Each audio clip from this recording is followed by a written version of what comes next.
Good afternoon, boys and girls. My name is Miss Trudy and I work at the Dixie. And next week, some of you will have an opportunity to watch a play called Twas the Night Before Christmas, either in your school or in your home. Well, today I'm going to read you a book that's related to the play that hopefully you'll be able to see next week. It's called The Night Before Christmas, and it's by Clement C. Moore. 'Twas the night before Christmas, and all through the house not a creature was stirring, not even a mouse. The stockings were hung by the chimney with care, in hopes that St. Nicholas soon would be there. Get these great illustrations by Bruce Whiteley. The children were nestled all snug in their beds, while visions of sugar plums danced in their heads. And Mama in her kerchief and I in my cap had just settled down for a long winter's nap.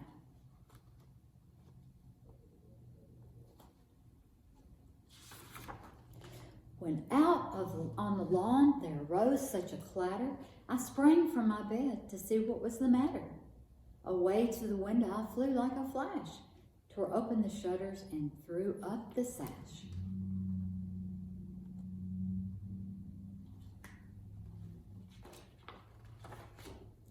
The moon on the breast of the new fallen snow gave the luster of midday to objects below, when what to my wondering eyes should appear but a miniature sleigh and 8 tiny reindeer.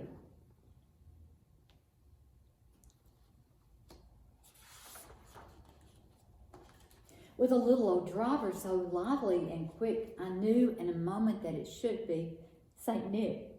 More rapid than eagles, his coursers they came, and he whistled and shouted and called them by name.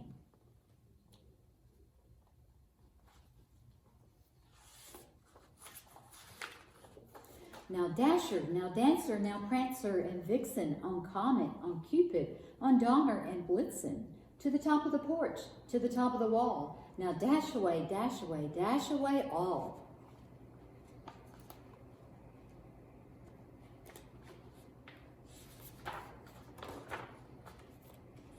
As dry leaves that before the wild hurricane fly, when they meet with an obstacle mount to the sky, so up to the housetop the coursers they flew, with a sleigh full of toys, and St. Nicholas too.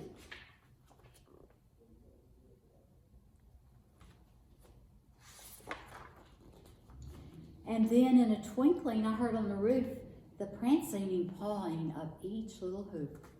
As I drew in my head I was turning around, down the chimney St. Nicholas came with a bound.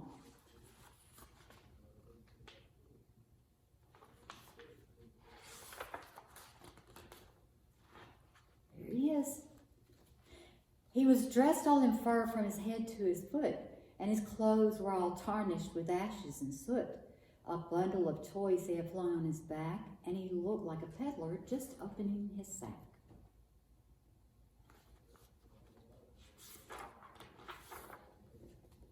His eyes, how they twinkled, his dimples, how merry. His cheeks were like roses, his nose like a cherry. His droll little mouth was drawn up like a bow, and the beard of his chin was as white as the snow.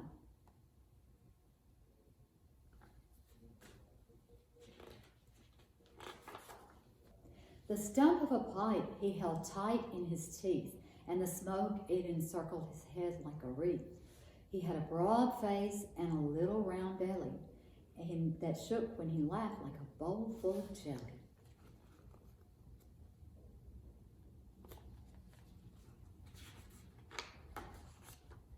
He was chubby and plump, a right jolly old elf, and I laughed when I saw him in spite of myself. A wink of his eye and a twist of his head soon gave me to know I had nothing to dread.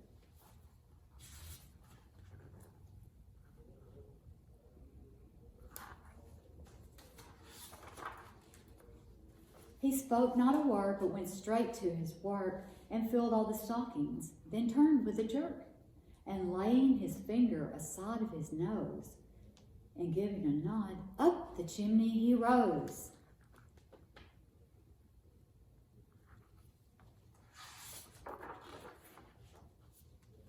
He sprang to his sleigh, to his team, gave a whistle, and away they all flew like the down of a thistle.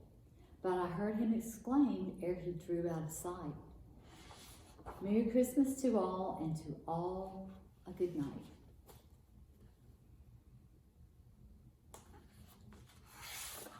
The end. I hope you enjoyed this book, and I hope you don't forget next week you'll be able to watch it at school or at home.